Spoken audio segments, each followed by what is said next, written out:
Hello friends, अस्सलाम वालेकुम। मेरा नाम मिर्ज़ा उसामा है और आज हम स्टार्ट करने जा रहे हैं introduction to statistical theory part 1 by Sher Mohammad Chaudhary का सेकंड चैप्टर। सो वीडियो शुरू करने से पहले गुजारिश है आपसे कि मेरी वीडियो को लाइक करें, शेयर करें और चैनल को सब्सक्राइब करें। चलिए स्टार्ट करते हैं।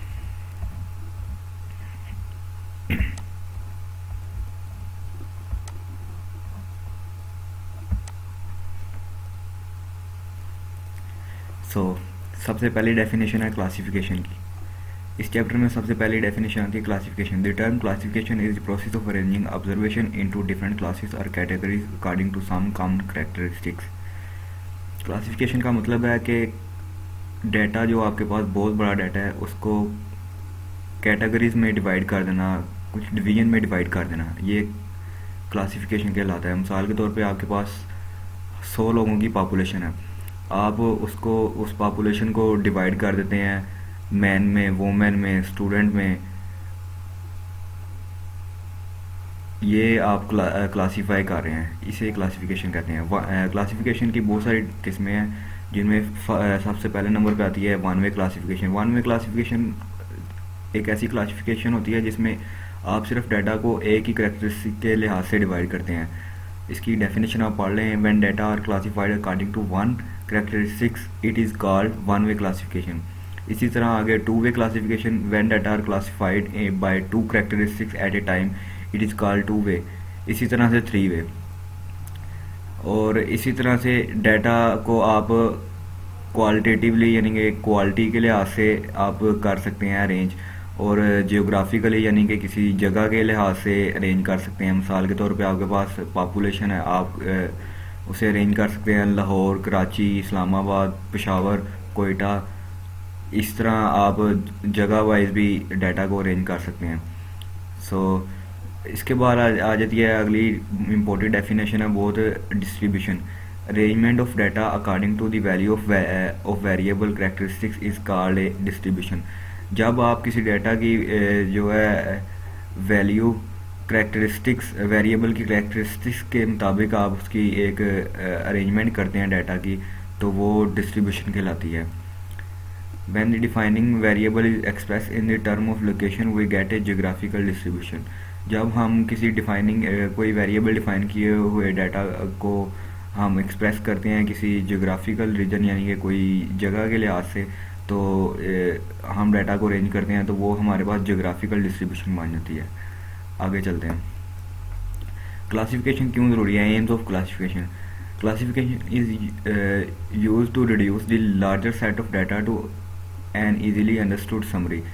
ये बहुत बड़े डाटा सेट को एक ईजीली अंडरस्टैंडेबल समरी में कन्वर्ट करने के लिए बहुत ज़रूरी है। To display the points of similarity and dissimilarity. ये जो चीज़ें आपस में मिलती हैं और जो चीज़ें आपस में नहीं मिलती, इन चीज़ों को बहुत ही अच्छे तरीके से वाज़े करके सामने पेश करने के लिए बहुत ज़रूरी है। To save mental strain by eliminating unnecessary detail. हम दिमागी तौर पर अपनी जो है अननेसेसरी चीज़ों से को देखने से हम बच सकते हैं। ये भी एक एम है क्लासिफिकेशन का कि ये अननेसेसरी चीज़ों को एलिमिनेट करती है, ख़त्म करती है। To reflect the importance aspect of data. ये जो सबसे ज़्यादा मोस्ट इम्पोर्टेंट चीज़ें होती हैं डाटा की, वो चीज़ें रिफ्लेक्ट करने में मदद देती है। To prepare the group for comparison and inference. ये एक टू प्रिपेयर द ग्राउंड, ये एक ग्राउंड पैदा करती है कि डाटा को कंपेयर करने के लिए और उसका कोई कंक्लूजन वगैरह ड्रा करने के लिए। बेसिक प्रिंसिपल ऑफ क्लासिफिकेशन जो कि दो बेसिक प्रिंसिपल हैं। इनमें सबसे पहले नंबर पे है classes should be arrange so that each observation और object can be place in one and only one class. Classes इस तरह से बननी चाहिए कि हर जो पॉसिबल जो ऑब्जेक्ट है वो सिर्फ और सिर्फ एक ही क्लास में फॉल कर सके। ये ना हो कि एक आपने 10-12 क्लासेस बनाई हैं तो वो हर एक क्लास में या एक से ज़्यादा क्लासेस में कोई एक ऑब्जेक्ट फॉल कर रहा है। ये सिर्फ एक ही क्लास में फॉल करना चाहिए। The classes or categories should be all inclusive. Classes ऐसी होनी चाहिए कि इनमें तमाम डाटा जो है, जितना भी डाटा आपने बनाया है जो भी है डाटा वो सारा स्टोर हो सके। ये पार्ट जो है ये शॉर्ट क्वेश्चन के लिए बहुत ज़्यादा इम्पोर्टेंट है, और ये आगे आपने जो इसी चैप्टर में ही डिस्ट्रीब्यूशन वगैरह बनानी है उसके लिए आपको बेसिक कंसेप्ट इधर से मिलता है। नेक्स्ट आगे चलते हैं। आगे है tabulation. The process of making table और arranging data into row and column is called tabulation. Tabulation क्या है कि आप जब किसी डाटा को किसी रो या कॉलम की शेप में आप जब लिखते हैं तो वो टेबुलेशन कहलाती है। टेबल में भी सिंपल, डबल, ट्रिपल और complex depending upon the characteristics involve. Table जो है ये करेक्टरिस्टिक्स पे डिपेंड करता है, ये वेरिएबल पे डिपेंड करता है। जितने आपके ज़्यादा वेरिएबल करेक्टरिस्टिक्स होंगे उतने ही आपके ज़्यादा टेबल बनेगा। सिंपल भी बन सकता है टेबल, कॉम्प्लेक्स भी बन सकता है, depending on the characteristics involve. Table are the most common form of the documentation use by scientist. जो साइंटिस्ट होते हैं वो इनमें सबसे ज़्यादा कॉमन चीज़ ये टेबल है, ये डॉक्यूमेंटेशन में ये काम आती है। अच्छा, construction of table. Following are the part of the table out of which first four are main part. ये जो नीचे दिए गए हैं ये टेबल के पार्ट हैं, और जिनमें जो है पहले चार हैं ये बहुत इंपॉर्टेंट और मेन पार्ट हैं। सो डिस्कस करते हैं बारी बारी सबको।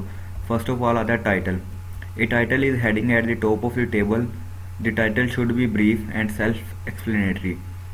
टाइटल जो है ये एक हेडिंग होती है टेबल के सबसे ऊपर टॉप पे। ये एक शॉर्ट सी ब्रीफ सी होनी चाहिए और अपने आप को और टेबल को वाज़ा करने वाली होनी चाहिए। और इसके तमाम लफ्ज़ जो हैं वो कैपिटलाइज होते हैं, तमाम के तमाम लफ्ज़, ये हेडिंग जो होती है ये कैपिटलाइज होती है। उसके बाद आता है column caption and box head. The heading for different column are called column caption and this part of the caption is called box head. जो हेडिंग डिफरेंट कॉलम्स के ऊपर होती है वो कहलाती है कॉलम कैप्शन, और ये जो सेल होता है जिसमें ये हेडिंग लिखी जाती है उसे कहते हैं बॉक्स हेड। देन आगे आती है row caption and stub. The heading for different rows are called row caption and part of the table contains row caption is called stub. Row caption क्या होती है? रो कैप्शन जो है ये heading होती है टॉप हर रो की टॉप पे जो हेडिंग होती है उसे कहते हैं रो कैप्शन। एंड ये जो है ये जो पार्ट जहाँ ये जो सेल जिसमें ये हेडिंग होती है इसे कहते हैं स्टब। उसके बाद है body of table and arrangement of data. The entry in different cell of the column is called body of the table. अभी जितनी भी आप एंट्रीज टेबल में करते हैं, टेबल के सेल में मुख्तलिफ सेलों में करते हैं, उसे आप कहते हैं body of the table. It is the main part of the table. ये टेबल का मेन पार्ट होते हैं क्योंकि ये डाटा होता है। डाटा में भी रेंज क्वालिटेटिवली, क्वांटिटेटिवली, जियोग्राफिकली और अल्फ़ाबेटिकली। डाटा को आप अरेंज कर सकते हैं क्वालिटी के लिहाज से, क्वांटिटी के लिहाज से, इलाके के लिहाज से और अल्फ़ाबेटिकली यानी कि ABC के लिहाज से। आगे चलते हैं। आगे आता है इसके आगे 3 और पार्ट हैं जो कि इम्पोर्टेंट नहीं है। पहले 4 इम्पोर्टेंट थे, टोटल इसके 7 पार्ट हैं, तो अगले 3 डिस्कस करते हैं। Source note. Source note are given at the end of the table which indicate the compiling agency publication, the date and the page of the publication. Source note जो होते हैं ये at the end of the table दिए जाते हैं और इनमें आप एजेंसी जो कंपाइल कर रही है उसके बारे में लिखते हैं, और पब्लिकेशन जहाँ पे हो रही होती है वो लिखते हैं, डेट लिखते हैं and the page of publication, और जहाँ पर ये पब्लिश हुआ है उस पेज के बारे में लिखते हैं। उसके बाद है spacing and ruling. To enhance the effectiveness of the table, spacing and ruling is use to separate certain item in a table. To indicate no entry, dots और dashes are use in a table empty set for this purpose. Space and ruling ये use होती हैं आप 2 या 3 चीज़ों के दरमियान फ़र्क करने के लिए, और जहाँ पर आप जो सेल खाली हो उसमें आप एक डैशेस आप डाल लेते हैं। फिर आता है prefatory note and footnote. The prefatory note is given after the title of the table and the footnote are given at the end और bottom of the table. Title के बाद जो आपका होता है वो होता है परफेक्टरी नोट। टाइटल यानी कि आपकी जो सबसे पहली वाली मेन हेडिंग है उसके बाद जो होता है वो आपका परफेक्टरी नोट होता है, और सबसे जो एंड पे बॉटम पे होता है वो आपका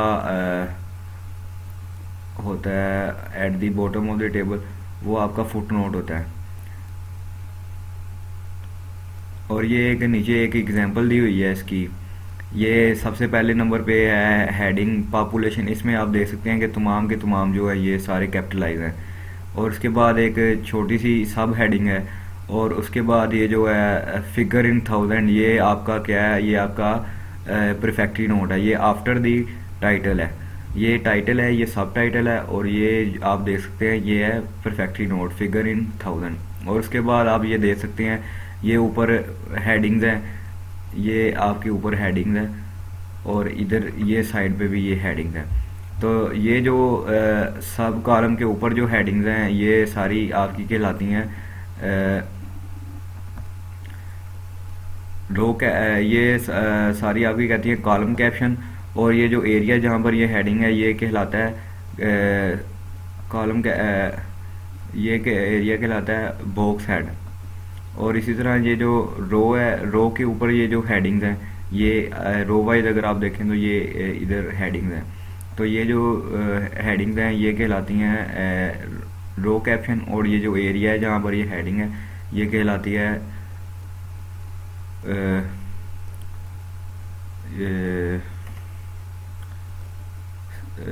स्टब, ये एरिया कहलाता है स्टब। और ये नीचे आप देख सकते हैं ये है फुट नोट। ये जो है सबसे नीचे ये है फुट नोट, और ये भी साथ उसके ही है। सो ये थी कुछ टेबल के बारे में। और आगे चलते हैं फ्रीक्वेंसी डिस्ट्रीब्यूशन। इस चैप्टर के मोस्ट इंपॉर्टेंट जो टॉपिक है वो शुरू हो गया। फ्रीक्वेंसी डिस्ट्रीब्यूशन होती है। Frequency distribution is a compact form of data in a table which display the categories of observation according to their magnitude and frequency such that similar and identical numerical values are grouped together. Frequency distribution एक ऐसी table की form है जिसमें हम observation को उनकी frequency, उनकी magnitude के लिहाज से हम लिखते हैं। The categories are also known as group, class interval और क्लासेस। ये जो कैटेगरीज हैं इन्हें हम क्लास इंटरवल भी कह देते हैं, क्लासेस भी कहते हैं, और ग्रुप्स भी कहते हैं। सो हम फ्रीक्वेंसी पहले समझते हैं फ्रीक्वेंसी क्या होती है। The number of value falling in a particular category is called frequency of the category. It is usually denoted by F. So ये जो नंबर ऑफ वैल्यू, जितनी भी आपकी वैल्यू होती हैं वो एक क्लास के अंदर फॉल कर रही होती हैं, वो उस क्लास की वो नंबर आपके फ्रिक्वेंसी होती है। मिसाल के तौर पर एक पार्टिकुलर क्लास में आपकी 10 वैल्यू फॉल कर रही है। मिसाल के तौर पे एक क्लास है, मिसाल के तौर पे आपके पास है 100 पॉपुलेशन, उसमें से आपने उसको डिवाइड किया हुआ है मैन में और वोमेन में। तो मैन आपके हैं 20 और वोमेन आपके हैं 30। तो ये 20 और 30 20 और 80 यानी कि आपके मैन है, और वोमेन जो है वो 20 हैं। तो आप ऐसे करेंगे कि जो आपके ये 20 और 80 है ये आपकी फ्रिक्वेंसी है, क्योंकि 20 आपकी वुमेन में फॉल कर रही हैं और 80 जो है वो आपके मैन में फॉल कर रही हैं। सो ये थी फ्रिक्वेंसी की डिस्ट्रीब्यूशन, और ये बहुत इंपॉर्टेंट है। और आगे चलते हैं।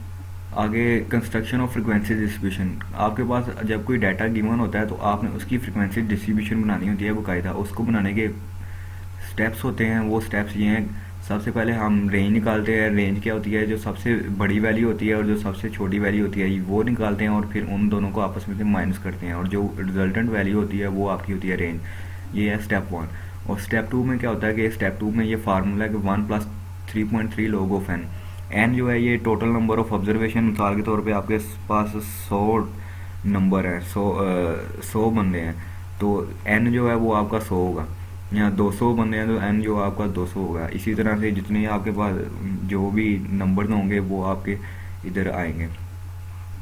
तो ये इसका फार्मूला जो भी है ये अप्रोक्सीमेटली है, और ये हमेशा हम मिसाल के तौर पे अगर हमारे पास वैल्यू आती है इसकी, इस फार्मूले को में एन पुट करने से जो हमारे पास वैल्यू आती है वो आती है 3.57 या 3.27। तो हम हमेशा क्या करेंगे कि 3.57 है 3 से, यानी कि पॉइंट के बाद एक आगे आ रहा है, तो हम हमेशा क्या करेंगे 4 लेंगे। Always take the next. इसके बाद आता है ये क्या यूज़ करने के लिए होती है, डिसाइड अबाउट द क्लासेस।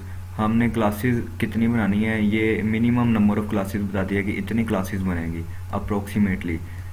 और उसके बाद आता है decide about the width of the class.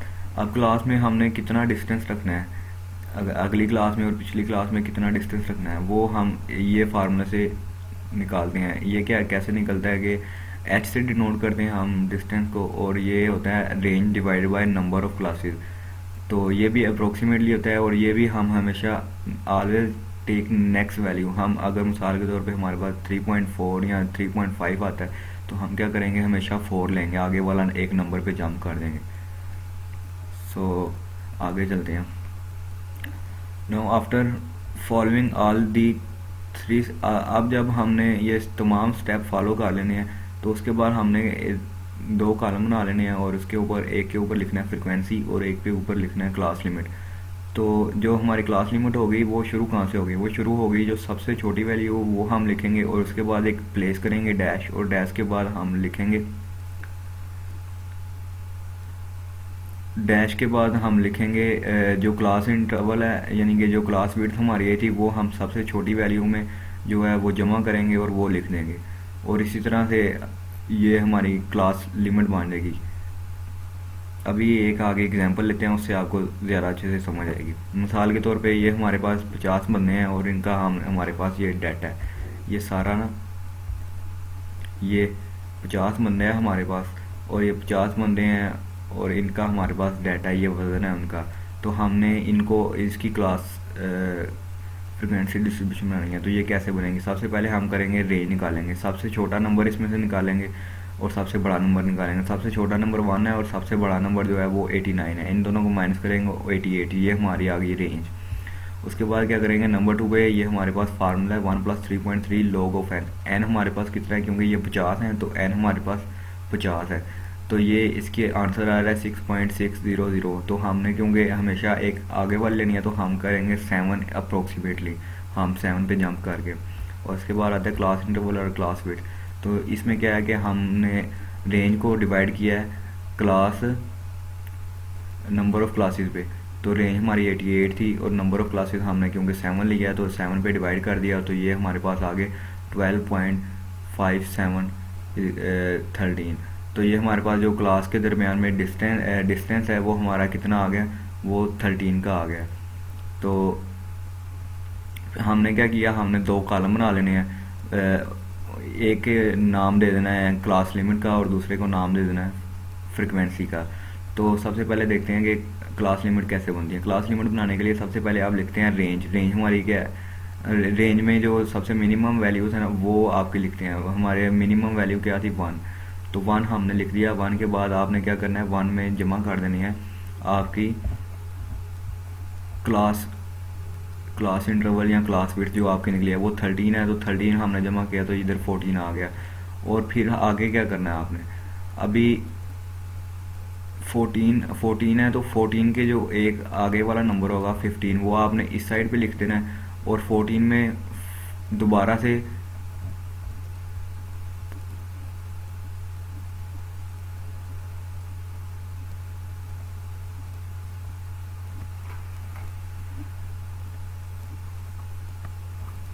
फिर आपने क्या करना है कि 15 आ गया, 15 में आपने फिर दोबारा से 13 जमा कर देना है, और 13 जमा करके जो आएगा वो इधर 28 लिख दिया आपने। फिर 28 के जो नेक्स्ट नंबर है वो आपने इधर लिख देना है, अगली क्लास में वो 29 आ गया।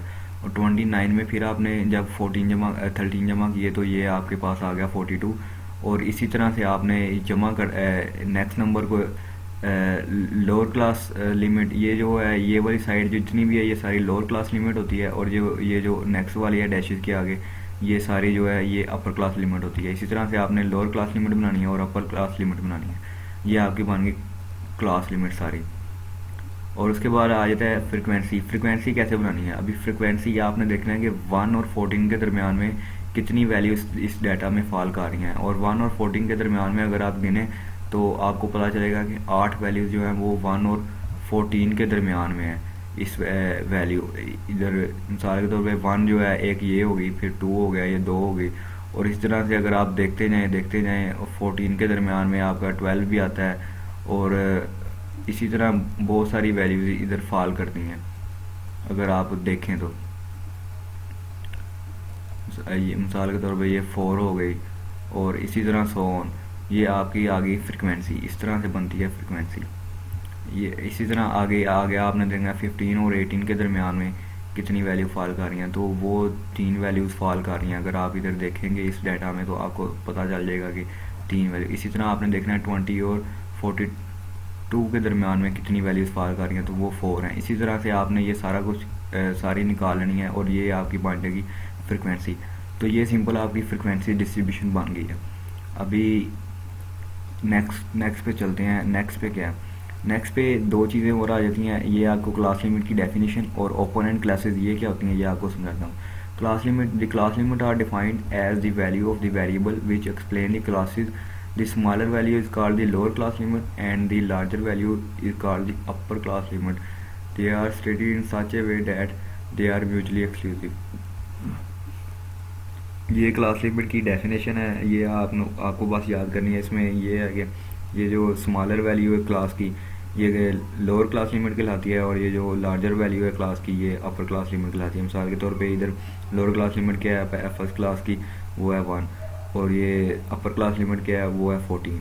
तो ये इसकी थी। ओपन एंड क्लासेस क्या होती है, if a frequency distribution has no upper class limit और lower class limit of its any class it is called an open end class.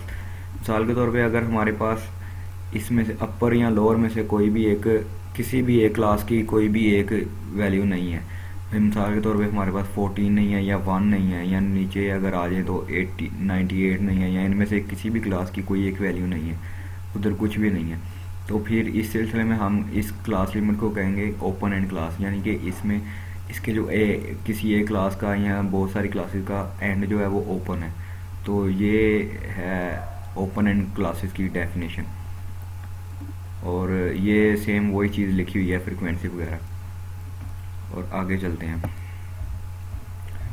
Making of class boundary. अब हमारे पास जो नेक्स्ट टॉपिक आता है वो है क्लास बाउंड्रीज कैसे बनाते हैं। The class boundaries are the exact value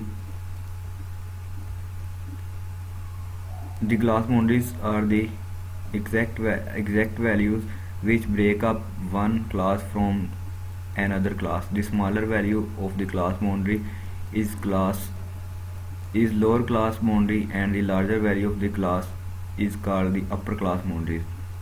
Note the upper class boundary of a class matches with the lower class boundary of the next class. अभी इसको बनाते कैसे हैं, अभी ये डेफिनेशन थी making of class boundaries. Class boundaries कैसे बनती हैं, क्लास बाउंड्री बनाने के लिए सबसे पहले हमारे पास होनी चाहिए क्लास लिमिट, यानी कि जो हमने पहले निकाली थी क्लास लिमिट वो, उसके बाद हम आगे निकालेंगे क्लास बाउंड्रीज। और क्लास बाउंड्रीज में भी उसी तरह जिस तरह लोअर क्लास लिमिट और अपर क्लास लिमिट होती हैं, इसी तरह क्लास बाउंड्री में भी जो लोअर वैल्यू होगी वो लोअर क्लास बाउंड्री और जो अपर वैल्यू होगी वो अपर क्लास बाउंड्री होगी। और ये नोट जो है ये इम्पोर्टेंट है कि इसमें क्या होता है कि जो अपर क्लास बाउंड्री होती है वो नेक्स्ट क्लास की लोअर क्लास बाउंड्री के बिल्कुल से अपर क्लास बाउंड्री और नेक्स्ट क्लास की लोअर क्लास बाउंड्री ये सेम होती हैं। आगे मेकिंग करने के लिए हम यानी कि क्लास बाउंड्री बनाने के लिए हमने क्या करना होता है, वही minus the lower class limit of the second class, यानी कि हम सेकंड क्लास की जो लोअर क्लास लिमिट है उसको माइनस करेंगे अपर class limit of the first class, यानी कि अपर क्लास लिमिट जो है फर्स्ट क्लास की उसमें से माइनस करेंगे। तो इस केस में अगर हम देखें तो 15 है हमारे पास सेकंड क्लास की, यानी कि सेकंड क्लास की जो है वो क्या है हमारे पास 15, और हमने माइनस किया उसमें से फर्स्ट क्लास की अपर क्लास लिमिट से, तो हमारे पास आ गया 1, और 1 को हमने क्या कर देना है, then divide the answer by 2, यानी कि 1 जो हमारे पास आंसर है उसको हमने 2 पे डिवाइड कर देना है। And the answer is subtracted from the lower class limit, और जो 1 को अगर 2 पे डिवाइड करेंगे तो आंसर आएगा 0.5 को हमने क्लास लिमिट में से जितनी भी क्लास लिमिट्स हैं लोअर क्लास लिमिट्स में से माइनस करी जाना है, और अपर क्लास लिमिट में से प्लस करी जाना है, तो हमारे पास आंसर आएगा 1 में से अगर माइनस करेंगे 0.5 तो 0.5 आएगा, 15 में से माइनस करेंगे तो 14.5, इसी तरह 29 में से माइनस करेंगे 28.5, 43 में से माइनस करेंगे 0.5 तो 42.5, और इस तरह हमने अपर क्लास लिमिट में हमने जमा करना है, और 14 में 0.5 जमा करेंगे तो 14.5, 28 में 28.5 जमा करेंगे 28.5। इसी तरह से ये हमारी बाइनरी क्लास बाउंड्री। आपने इधर नोट किया होगा क्लास लिमिट में जो है ये 14 के बाद से अगला नंबर इधर आ रहा है, जबकि इधर जो है ये सेम आ रहा है। 14.5 और 14.5 इधर ये सेम आ रहा है, और जबकि इधर 14 और 15 ये सेम नहीं आ रहा, बल्कि उससे अगले वाला नंबर आ रहा है। तो ये इन दोनों में मेन डिफरेंस है। और इसी तरह जिस तरह आपने क्लास लिमिट में से फ्रिक्वेंसी निकाली थी, इसी तरह आप इसमें से भी निकाल सकते हैं। आप देख सकते हैं कि इस रेंज में से आपके पास कितनी वैल्यू आ रही हैं, वो 8 आ रही होंगी, वही सेम फ्रिक्वेंसी निकलेगी इसकी भी। आगे चलते हैं। आगे है क्लास मार्क और मिड पॉइंट। मिड पॉइंट आपको एक्स वैल्यू भी कह सकते हैं, जनरल वैल्यू भी कह सकते हैं, और सेंटर वैल्यू भी कह सकते हैं, और इसे क्लास मार्क भी कहते हैं। ये निकालते कैसे हैं? ये असल में एक एवरेज होती है क्लास बाउंड्रीज या क्लास लिमिट की। तो इसका फार्मूला देखें आप। फार्मूला है इसका mid point is equal to X lower class limit जमा upper class limit divide by 2, यानी कि 14, इस केस में क्लास लिमिट ये है ना 14 + 1 तो 15 हो गया, और 15 को जब आप 2 पे डिवाइड करेंगे तो क्या आंसर आएगा, वो आपका होगा 7.5। तो इसको नोट करते हैं एक्स से, और इधर आप क्लास मार्क भी लिख सकते हैं, एक्स की जगह पे मिड पॉइंट भी लिख सकते हैं, और इसके जगह पे आप average value of class boundaries भी लिख सकते हैं। तो ये आप ये डिनोट करने का इसको तरीका है, एक्स से हमने इधर डिनोट किया हुआ है, और ये हमने निकाली है क्लास लिमिट। और अगर आप लोअर क्लास बाउंड्री और अपर क्लास बाउंड्री को जमा करके 2 पे डिवाइड करें तब भी यही आंसर आएगा, सेम टू सेम। तो ये था एक छोटा सा इसका कंसेप्ट क्लास मार्क का और मिड पॉइंट का। ये याद रखें, ये बहुत ही ज़्यादा इम्पोर्टेंट है, बहुत ही ज़्यादा इम्पोर्टेंट है। ये जितना भी हम पढ़े हैं इधर फ्रीक्वेंसी डिस्ट्रीब्यूशन के लिहाज से। आगे चलते हैं।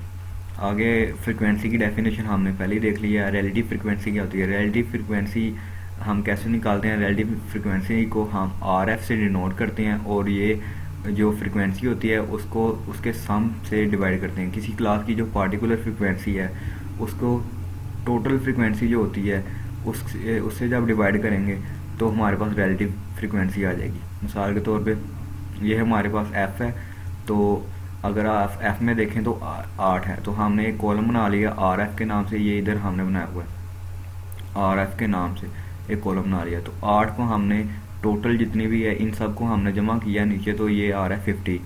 तो 8 को हमने डिवाइड कर दिया 50 पे, तो 50 पे डिवाइड करने से हमारे पास क्या आ गया 0.16। तो ये हमारी आ गई relative frequency of first class. इसी तरह आप सेकंड क्लास 3 है, 3 को हम डिवाइड करेंगे 50 पे, तो ये हमारे पास 0.06 आ गई। और इसी तरह हम सब क्लासेस को डिवाइड करते जाएंगे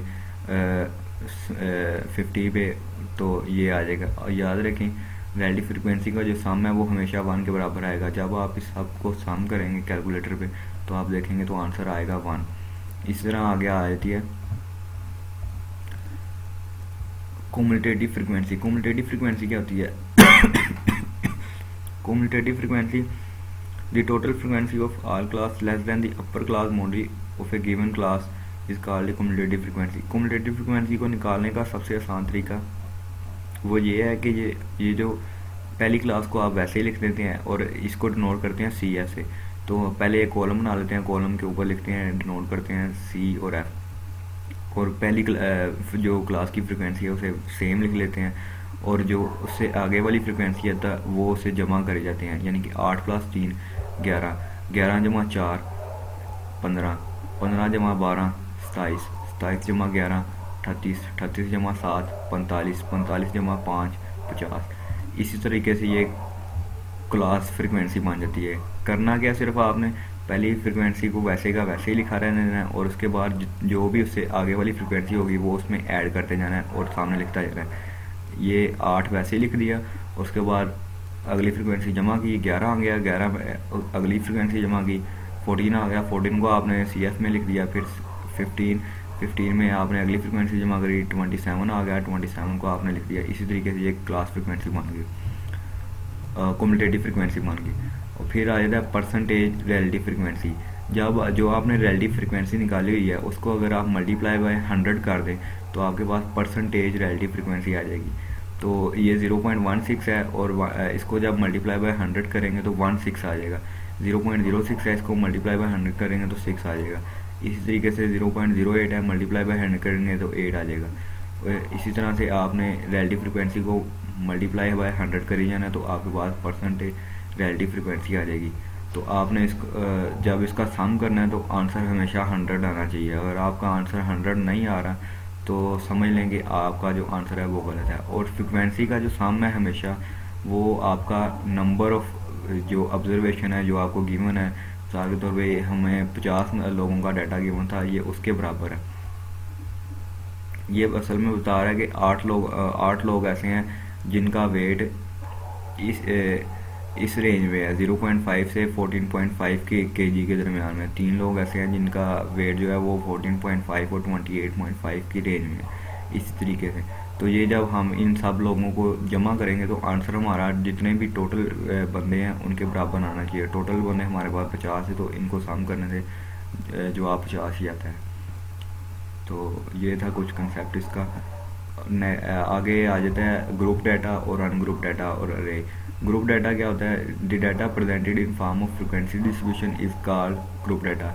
ऐसा डाटा जिसकी आपको फ्रिक्वेंसी गिवन हो या जो आप फ्रिक्वेंसी डिस्ट्रीब्यूशन बनाते हैं वो ग्रुप डाटा ही कहलाती। और ऐसे डाटा जिसकी आपको फ्रिक्वेंसी डिस्ट्रीब्यूशन गिवन हो या फ्रिक्वेंसी गिवन हो वो आपका ग्रुप डाटा होता है। और अनग्रुप डाटा क्या होता है? ऐसा डाटा जिसकी आपको फ्रिक्वेंसी ना गिवन हो या जो सिस्टमेटिक वे में ना लिखा गया उसे अनग्रुप डाटा कहते हैं। और उसके बाद आती है array. An arrangement of data in ascending और descending order is called an array. Array क्या होता है कि डाटा को असेंडिंग और इंक्रीजिंग ऑर्डर या डिक्रीजिंग ऑर्डर में अरेंज करना वो अरे कहलाती है। और उसके बाद आगे आ जाती हैं हमारे पास our next topic of this chapter is chart and graphs. अभी इस चैप्टर में जो सबसे इम्पोर्टेंट टॉपिक है वो है एक तो फ्रिक्वेंसी डिस्ट्रीब्यूशन और उसके बाद आते हैं इम्पोर्टेंट चार्ट्स हैं कुछ और ग्राफ्स हैं डाटा को प्रेजेंट करने के लिए, एक विजुअलाइज शेप देने के लिए। तो सबसे पहले तो हमें वो फ्रिक्वेंसी डिस्ट्रीब्यूशन बनानी होती है और जब डिस्ट्रीब्यूशन हमारे पास बन जाती है उसके बाद हम क्या करते हैं डिस्ट्रीब्यूशन की मदद से ये ग्राफ और चार्ट्स बनाते हैं। तो हमारे पास इधर 8 चार्ट हैं तो हम देख लेते हैं चार्ट्स को बार बार। हिस्टोग्राम, फ्रिक्वेंसी पॉलीगॉन और ओगिव, इसे उजाइब भी कहते हैं, ओगिव भी कहते हैं। और उसके बाद आ जाती है फ्रिक्वेंसी कर्व, फिर आ जाती है बार डायग्राम और फिर आ जाती है लाइन डायग्राम, फिर आ जाती है मल्टीपल बार डायग्राम, फिर आ जाती है कंपोनेंट बार डायग्राम, फिर आ जाता है पाई चार्ट। तो चलिए वन बाय वन सबको डिस्कस करते हैं। सबसे पहले आ जाता है हिस्टोग्राम। हिस्टोग्राम को बनाने के लिए ये बहुत ही इंपॉर्टेंट है। और हिस्टोग्राम को बनाने के लिए आपके पास या तो मिड पॉइंट होना चाहिए या आपके पास क्लास लिमिट होनी चाहिए या आपके पास क्लास बाउंड्री। इन तीनों में से आपके पास कोई एक होनी चाहिए। और नंबर 2 पे आपको जो सबसे ज़रूरी चीज़ है वो फ्रिक्वेंसी होनी चाहिए। ये 2 चीज़ों से आप हिस्टोग्राम बना सकते हैं। तो चलिए देखते हैं कैसे बनाते हैं। आपके पास 2 एक्सिस होने चाहिए, एक वाई एक्सिस और एक एक्स एक्सिस। आपने एक्स एक्सिस के ऊपर तमाम क्लास बाउंड्रीज लिख लेनी है या क्लास लिमिट्स लिख लेनी है या क्लास मार्क यानी कि मिड पॉइंट लिख लेना है। इन तीनों में से कोई ना कोई एक लिख लेना है आपने। और उसके बाद class frequency, next Y axis के ऊपर आपने क्लास फ्रिक्वेंसी लिख लेनी है। तो मैंने इधर ऐसे किया हुआ है, अगर आप देखें तो आपको इधर नज़र आएगा ये जो जितनी भी ये सारी की सारी फ्रिक्वेंसी है ये मैंने लिख लिया है इधर 2 के इंटरवल से 0, 2, 4, 6, 8, 10, 12 एंड 14। ये 2 के इंटरवल से ये सारी फ्रिक्वेंसी लिख ली। लेकिन मेरी सबसे जो बड़ी फ्रिक्वेंसी है वो 12 है और जो सबसे छोटी है ये 0 है। और मैंने इसको अपने अंदाजे से 2 का इंटरवल लिया है ताकि एक्सिस अच्छा लगे। और इसी तरह मैंने इधर अपनी जो है वो ये लिख लिया है क्लास बाउंड्रीज लिख ली हैं सेम इंटरवल, क्योंकि हमारे पास एक जैसा ही इंटरवल है, 13 का इंटरवल है हमारे पास। तो सेम इंटरवल लेके हमने लिख लेना है 0.5 पहली क्लास बाउंड्री, फिर उसके बाद अगली क्लास बाउंड्री, फिर अगली क्लास बाउंड्री, फिर अगली क्लास बाउंड्री, अगली। और इसी तरह हमने ये सारी फिर हमने करना क्या कि जिस क्लास की जितनी फ्रिक्वेंसी है उसके मुताबिक एक पॉइंट ड्रा कर लेना है और वहाँ पर एक रेक्टेंगल ड्रा कर लेनी है हमने। और फिर उसी के साथ ही हमने अगली रेक्टेंगल ड्रा करनी है उसकी फ्रिक्वेंसी के मुताबिक। मिसाल के तौर पे 0.5 से 14.5 ये फर्स्ट क्लास है और फर्स्ट क्लास की फ्रिक्वेंसी कितनी है 8 है। तो हमने क्या किया कि इधर हमने देखा वाई एक्सिस पे 8 को, तो 8 हमारा इधर आ रहा है, तो इधर हमने 8 के मुताबिक इधर हमने एक रेक्टेंगल ड्रा कर ली, ये एक रेक्टेंगल बन गई। और इसी के साथ ही हमने अगली क्लास देखी और अगली क्लास हमारे पास है 14.5 28.5 और इसकी फ्रिक्वेंसी है 3। तो हमारे पास वाई एक्सिस पे 3 आ रहा है 4 और 2 के दरमियान में, तो ये हमारे पास 3 आ रहा है, तो हमने ये देख लिया, ये इधर हमने ड्रा कर ली। और इसी तरीके से अगली क्लास देखी और उसकी फ्रिक्वेंसी है 4, तो हमने इधर 4 लिख ली, ये 4 पे एक रेक्टेंगल ड्रा कर ली। और इसी तरीके से हमने ये सारा प्रोसेस करके ये हमारे पास जो रिजल्टेंट ग्राफ आएगा इसे हम हिस्टोग्राम कहते हैं। ये बहुत ही इंपॉर्टेंट है और इसे समझने के लिए आपको बहुत ही ज़रूरी है। और क्लास लिमिट भी अगर आप इधर ले लें तो फिर भी कोई मसला नहीं है, और अगर आप इधर एक्स की वैल्यूज़ भी ले लें, यानी कि ये जो मिड पॉइंट है ये भी चल जाएंगी, एक्स की वैल्यूज़ भी चल जाती हैं, क्लास लिमिट भी चल जाती हैं, क्लास बाउंड्री भी चल जाती है, मगर वाई एक्सिस पे आपके पास हमेशा फ्रिक्वेंसी होनी चाहिए। और आपने जो रेक्टेंगल बनानी है वो फ्रिक्वेंसी के लिहाज से बनानी है, यानी कि आपने देखना है कि कितनी आपकी फ्रिक्वेंसी है और फ्रिक्वेंसी के लिहाज से आपने रेक्टेंगल ड्रा कर देनी है। नेक्स्ट आगे चलते हैं। अगला हमारे पास जो सेकंड ग्राफ है वो है फ्रिक्वेंसी पॉलीगॉन और अजाइब। फ्रिक्वेंसी पॉलीगॉन और अजाइब के लिए आपको सिर्फ दो चीज़ें चाहिए। आप इधर मिड पॉइंट भी ले सकते हैं एक्स एक्सिस पे, क्लास लिमिट भी ले सकते हैं, क्लास बाउंड्रीज भी ले सकते हैं, मगर वाई एक्सिस पे आपके पास हमेशा कम्युलेटिव फ्रिक्वेंसी होनी चाहिए। कम्युलेटिव फ्रिक्वेंसी निकालने का आपको तरीका बताया हुआ है। आप फ्रिक्वेंसी पहली फ्रिक्वेंसी वैसे लिखते हैं 8 और 8 में 3 जमा करते हैं, अगली फ्रिक्वेंसी जमा करते हैं तो 11, 11 में जब अगली फ्रिक्वेंसी जमा करते हैं 4 तो 15। इस तरीके से आप कम्युलेटिव फ्रिक्वेंसी ड्रा करते हैं। तो ये आपकी कम्युलेटिव फ्रिक्वेंसी बन गई। कम्युलेटिव फ्रिक्वेंसी को आप जब इधर लिखते हैं तो इस साइड पे आपने हमेशा क्लास इंटरवल, क्लास बाउंड्री, सो इधर हमने एक्स एक्सिस पे ले लिए हैं क्लास लिमिट्स, क्लास बाउंड्रीज ले लिए हैं। और फिर हमने क्या किया कि क्लास बाउंड्री के मुताबिक जो हमारे पास कम्युलेटिव फ्रिक्वेंसी है वो हमने उस पॉइंट पे एक निशान लगा लिया। और इसी तरह से जो इधर 14.28 पे जो आ रही है उधर एक निशान लगा लिया है, तो वो हमारे पास आ रही है 11। तो 11 हमारे पास 10 से थोड़ा सा ऊपर है, तो ये इधर से अगर हम देखें,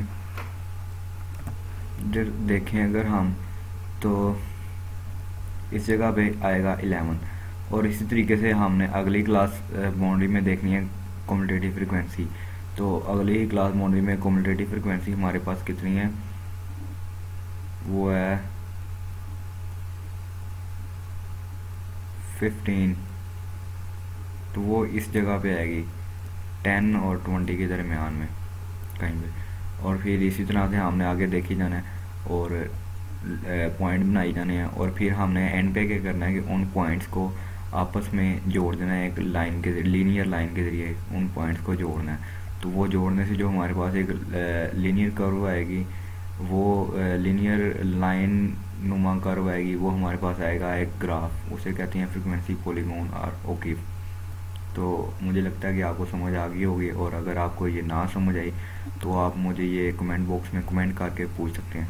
आगे चलते हैं। आगे हमारे पास आया था फ्रिक्वेंसी कर्व। फ्रिक्वेंसी कर्व ये हमारा तीसरा ग्राफ है। और फ्रिक्वेंसी कर्व में भी आपके पास इसी एक्स एक्सिस पे या मिड पॉइंट हो सकते हैं, या क्लास लिमिट हो सकती है, या क्लास बाउंड्रीज हो सकती हैं। तो मैंने एक्स एक्सिस पे लिया हुआ है ये हमारे मिड पॉइंट्स, ये जो हमारे पास आए हैं 7 से 91.5 तक या 7.5 से, तो मैंने ये इधर एक्स एक्सिस पे ले लिए हैं। और वाई एक्सिस पे मैंने अपने ली हुई है फ्रिक्वेंसी, ये है मेरी फ्रिक्वेंसी। तो मैंने 5 का इंटरवल रखा है इधर और 20 का इंटरवल रखा है इधर। एक्स एक्सिस पे 20 का इंटरवल रखा है और वाई एक्सिस पे 5 का इंटरवल रखा है।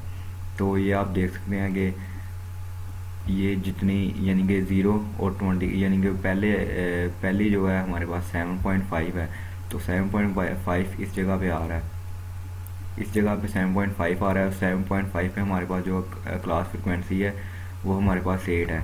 तो 8 जो है वो हमारी इस जगह पे आती है, यानी कि ये जगह पे 8 आ रहा है। तो हमने उधर एक पॉइंट बना लिया और फिर हमने देखा अगली जो हमारे पास मिड पॉइंट है वो हमारा 21.5 है। तो 21.5 20 से थोड़ा सा आगे 21.5 और 21.5 पे हमारे पास जो क्लास फ्रिक्वेंसी आ रही है वो है 3। तो 3 5 से थोड़ा सा नीचे और 0 से ऊपर, तो 3 हमारा इस जगह पे आ रहा है। इसी तरीके से हमने ये सारे पॉइंट इधर नोट कर बना लेने हैं और फिर इन पॉइंट को एक स्मूथ कर्व के ज़रिए आपस में जोड़ देना है। तो ये जो रिजल्टेंट हमारे पास ग्राफ आएगा ये हमारे पास आ रहा होगा फ्रिक्वेंसी कर्व, इसे फ्रिक्वेंसी कर्व कहते हैं। तो आई होप आपको इसकी भी समझ आ गई होगी।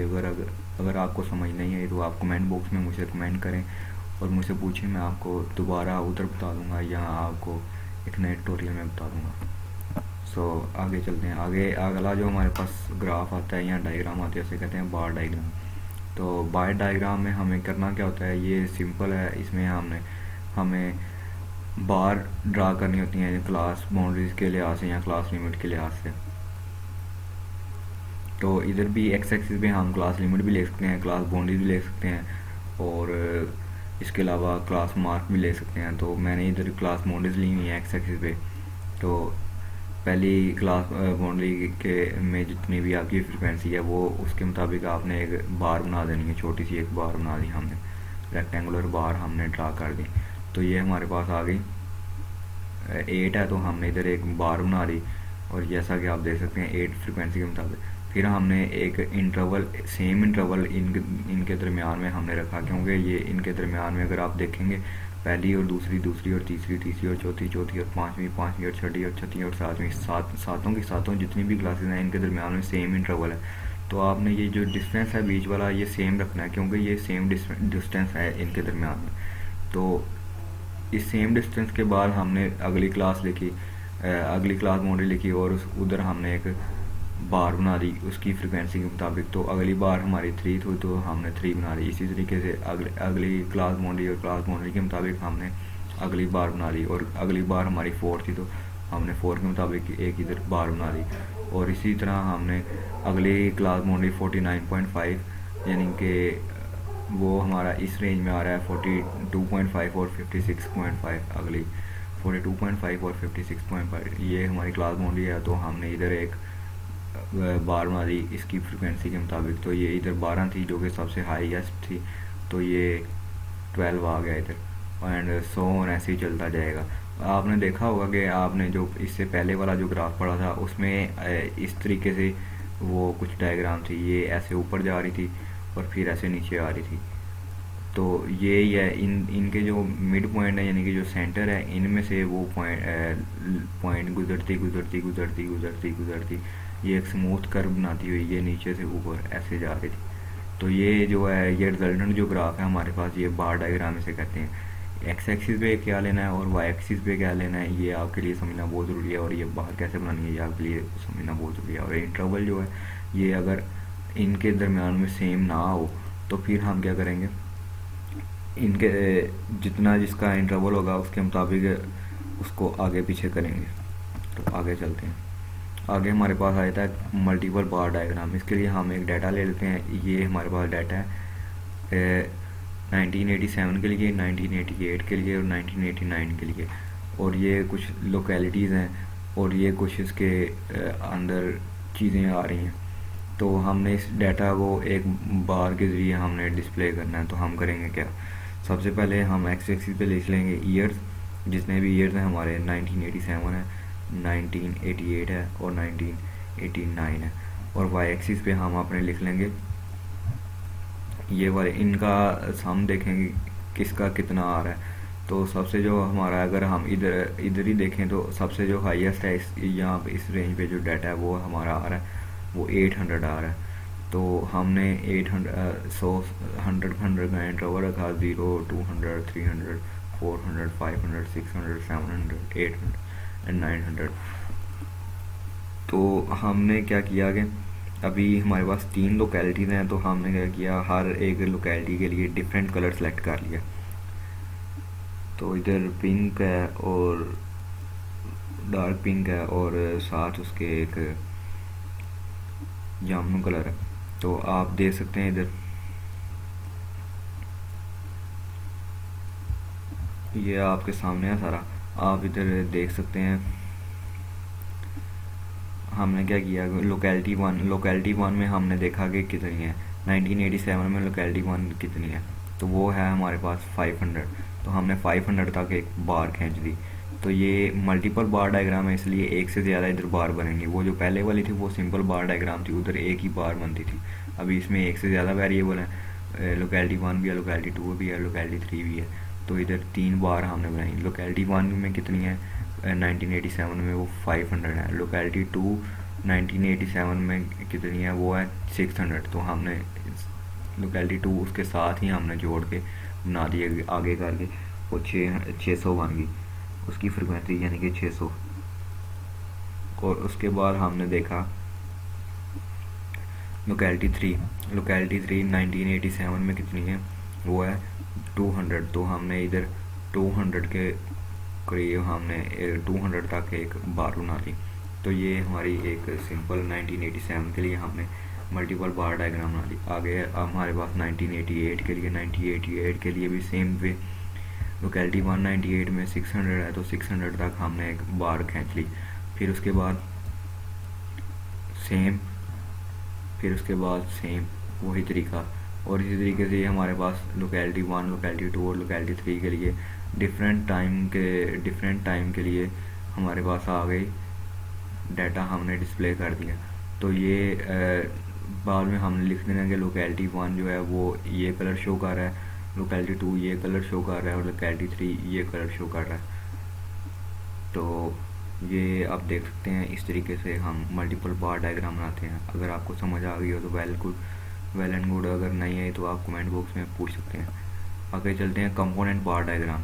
कंपोनेंट बार डायग्राम में भी हमारे पास वही डाटा है, लोकेलिटीज़, ईयर्स, और ये आगे उनकी जो भी है, इनमें कोई भी चीज़ है और वो लिखा हुआ है।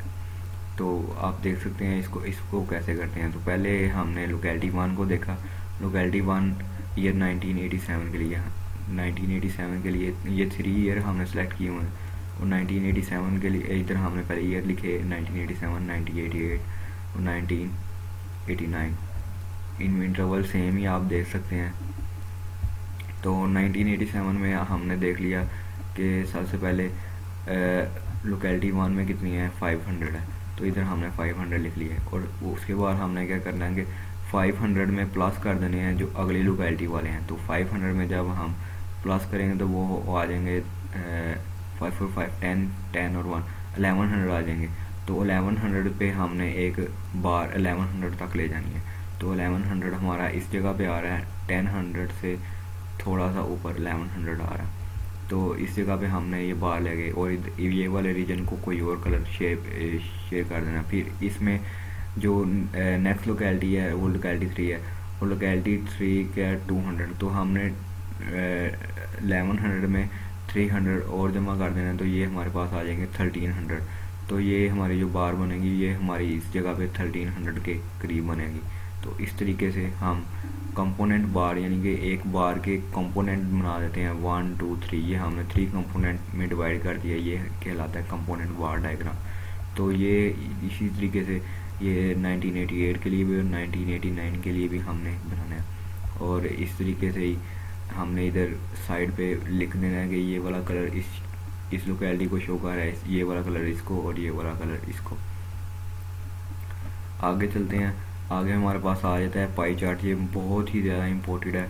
इसमें हमें मुख्तलिफ़ तरह की चीज़ें गिवन होती हैं। मिसाल के तौर पे हमें इस एग्जांपल में अगर हम देखें तो हमारे पास फूड आइटम्स हैं और वेट है उनका केजीज़ में। तो हमें ये डिस्प्ले करना है, हमें सिर्फ 2 ये चीज़ें गिवन होंगी। तो हमने करना क्या है, हमने करना ये है कि इसका जो है ना वो एंगल निकाल लेना है।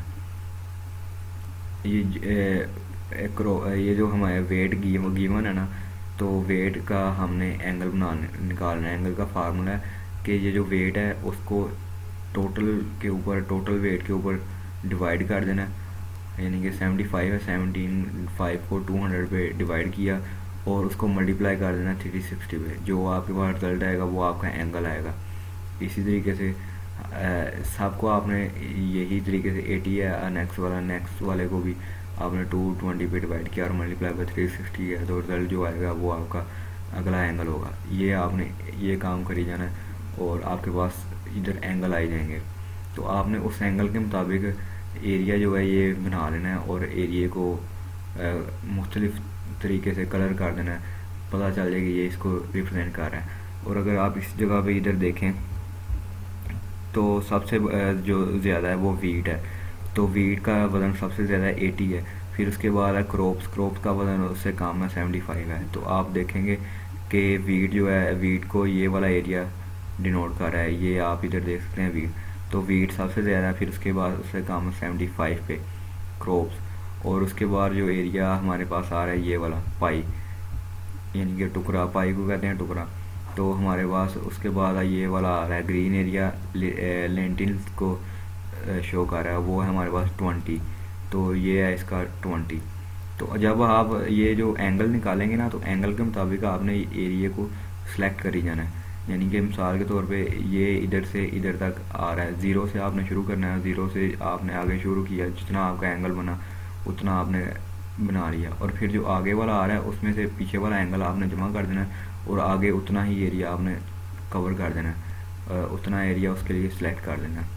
तो ये आपका बन जाएगा पाई डायग्राम या पाई चार्ट।